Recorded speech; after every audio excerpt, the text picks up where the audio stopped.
Assalamu alaikum. Today my topic is Dhul Hajj. There are 5 days of Dhul Hajj.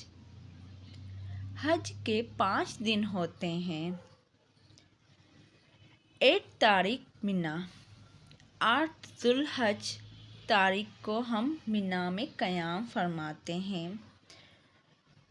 मिना में जाकर first ज़ोहर नमाज पढ़ते हैं, सेकंड असर, थर्ड मगरिब, फोर्थ इशा, 5 फजर।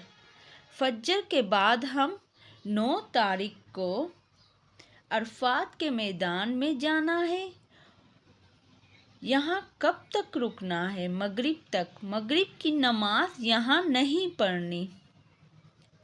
यहाँ से निकलकर आपको मुज़दलिफ़ा में जाना पड़ता है।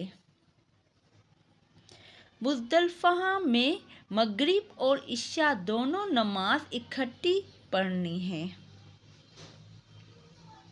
यानी कि 9 तारीख को आप मुज़दलिफ़ा में रहेंगे, मगरिब इशा की नमाज पढ़ेंगे और मुज़दलिफ़ा से 70 या 80 कंकरियाँ जमा करनी है।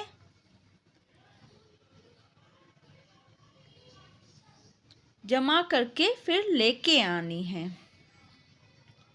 कंकरियाँ जमा करने के बाद आपको 10 तारीख को कंकरियाँ मारने जाना है। इशराक के वक्त आपको मुज़दलिफ़ा में ठहरना है।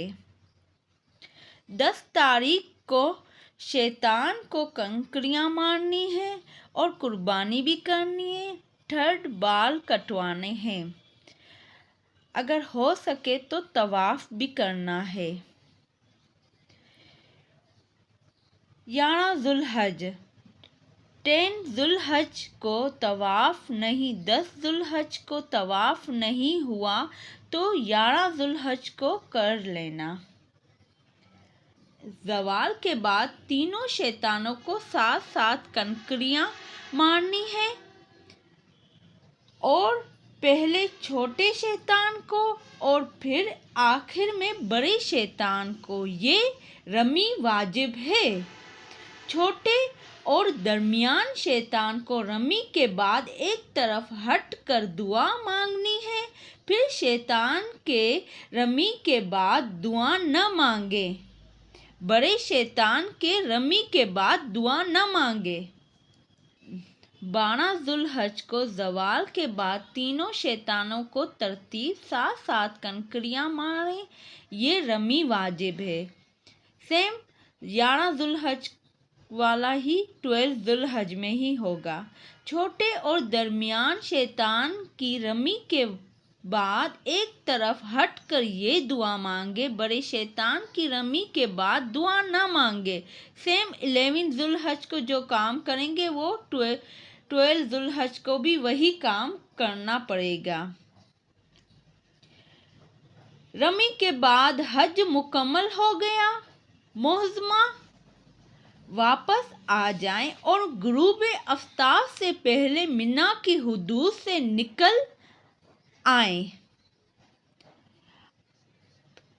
ये हुआ आप लोगों का ज़ुल हज का टॉपिक कंप्लीट। अब आपको अगर अच्छा लगा तो कमेंट करें और लाइक करें और सब्सक्राइब करें।